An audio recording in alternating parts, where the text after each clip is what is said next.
화평의 어린이 친구들 안녕.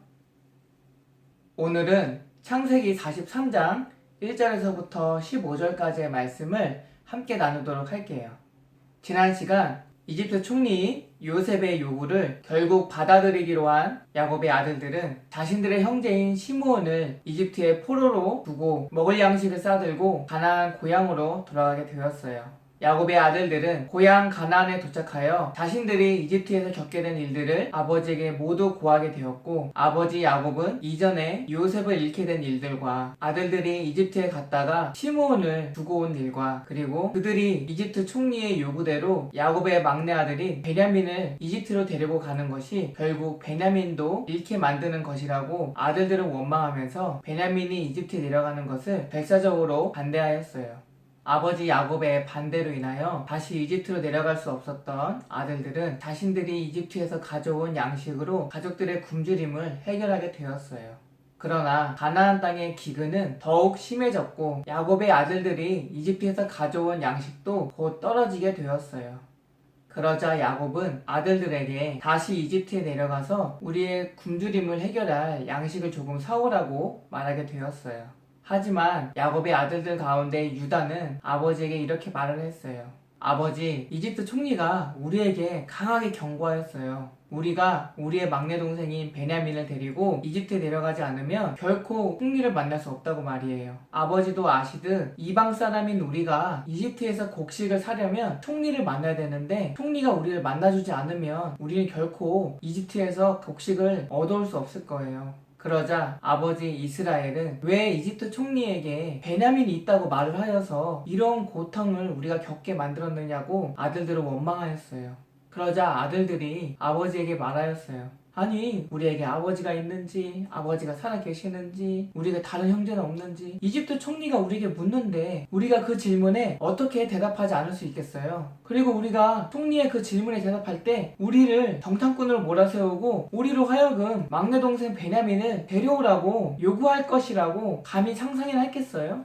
아들들 가운데 유다가 다시금 아버지 이스라엘에게 이렇게 말을 하였어요. 아버지, 우리가 베냐민을 데리고 가야 곡식을 얻을 수 있어요. 그래야 우리 모든 가족이 살 수 있어요. 아버지, 제가 베냐민을 위한 담보물이 될게요. 만일 우리가 베냐민을 데리고 이집트에 갔다가 다시 데려오지 못하거든 제가 평생 아버지 앞에 죄인으로 살게요. 아버지, 부디 베냐민을 데리고 이집트에 내려가도록 허락해 주세요. 우리가 처음에 아버지에게 말했을 때 지체하지 않고 베냐민을 데리고 이집트 내려갔다면 벌써 2번이라도 왕복했을 시간이에요. 아버지, 우리가 더 이상 지체할 이유가 없어요. 우리 온 가족이 살려면 이제 베냐민을 데리고 이집트에 내려가야만 해요. 아들 유다의 간곡한 부탁과 가족들의 굶주린 상황을 외면할 수 없었던 아버지 이스라엘은 결국 아들들에게 베냐민을 데리고 이집트에 내려가는 것을 허락하게 되었어요. 아버지 이스라엘은 아들들에게 이렇게 말을 했어요.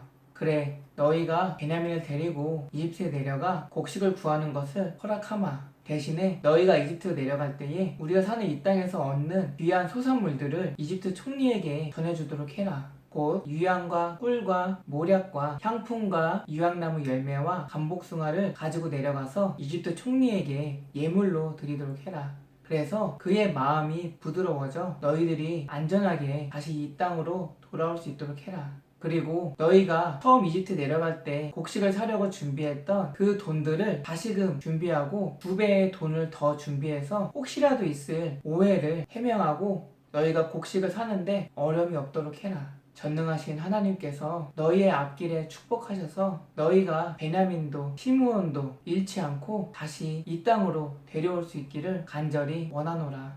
혹 내가 자식들을 잃게 된다면 그래, 어쩔 수 없지. 잃을 수밖에.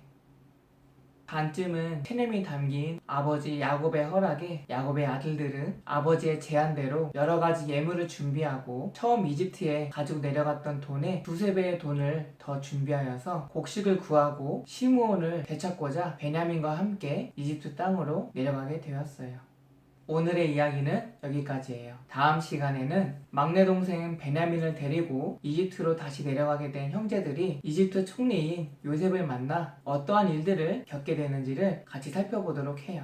그럼 우리 친구들 다음 이 시간까지 건강하고 밝고 씩씩하게 하루하루 하나님의 말씀 안에서 무럭무럭 자라나는 우리 친구들 되길 바래요. 우리 친구들 다음 이 시간까지 모두 안녕.